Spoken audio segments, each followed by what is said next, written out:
But what are we looking for? We want to know how much cash they have. Well, where do we find that information? Well, it's on one of the financial statements known as the balance sheet. The balance sheet. And the balance sheet is one of three key financial statements. And it's the one we're going to look at most closely right now, the balance sheet. So where do we find the balance sheet? Well, we'll take a look here. There's something here that says financial statements and supplementary data. Let's click that. Oh, look at that. Here's a statement of income. That's one of the three. And here's the balance sheet. So the balance sheet will tell us how much cash they have. Well, here's cash and equivalents, $7 billion. Remember, this is in dollars and millions.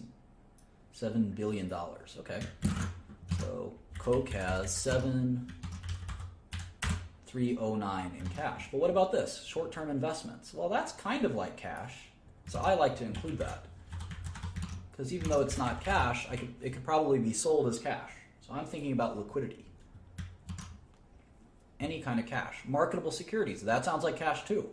4269. And I add that as well. And now there's 20 billion in cash. How about accounts receivable? Well, what's accounts receivable? Accounts receivable is cash that you're owed. Accounts receivable. Cash owed to you by your customers. And that's not really cash, right? Occasionally it's kind of like cash. In America, it takes about 60 days, 45 to 60 days to collect cash, depending on your business. If you're a retailer, you collect your cash up front. You don't go to the store and say, I'll pay you back for this Kanye sweater in 45 to 60 days. No, they want your money right then and there. So there are some businesses where this is different.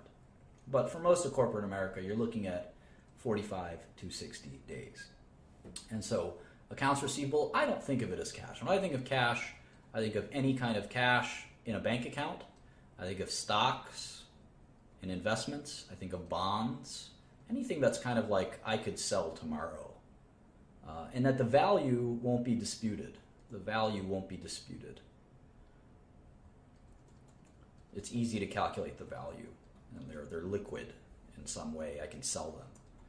You could sell accounts receivable. I mean, it's close, but it's just kind of where I cut it off as cash. Inventories, well, this is soda, basically, right? Prepaid expenses, assets held for sale. We'll talk about all this stuff. They're all accounting gibberish. Here's some more investments.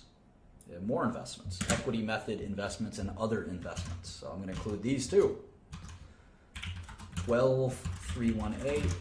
3470. All right, we're up to $36 billion of cash. Is there any other cash? No, none of this is cash. All right, so we're done with the cash side. So they have 90 billion of assets, and about 36 billion of that I felt was cash and cash-like. How about debt? Well, now there's liabilities. In the balance sheet, you have assets and liabilities. All right, what kind of liabilities there? Where's the debt? Well, here's long-term debt, 28 billion. And I know a lot of you might say, well, what does that mean? Well, companies borrow money. That is very common. And the bigger the company you are, it tends to be the more that you borrow. And debt does not mean, it's not a bad thing. Debt is not a bad thing. Here's some more debt. And here's some more debt, 13 billion, 129. And you can see that Coca-Cola actually has more debt than cash. Isn't that crazy? You would think that in business, the more you succeed, the more cash you build up, but that's not true.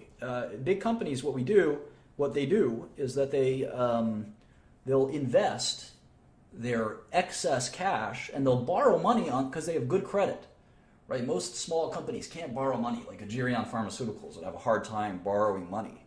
But Coca-Cola, they can borrow money at low interest rates. And they do that, and they use that money to do acquisitions. They use that money to pay dividends. They use that money to buy back their own stock. And what I like to look at is net cash. So net cash is cash minus debt. In this case, it's about negative 9 billion.